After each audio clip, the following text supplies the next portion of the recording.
отбасым үшін еңбек етем. Алыс жолдар уайымдатпай мені үйге жеткіз тезде. Жылулықтың мәні үйде екен, мына суық жолда маған сездіре.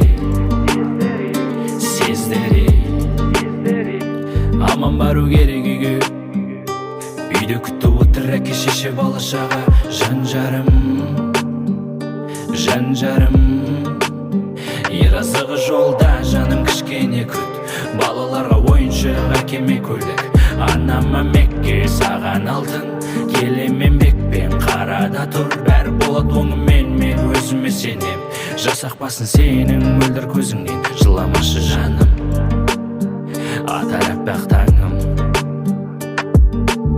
Сынақтар болса сынаққа қарай жүрем, толқындар болса толқынға қарай жүзем.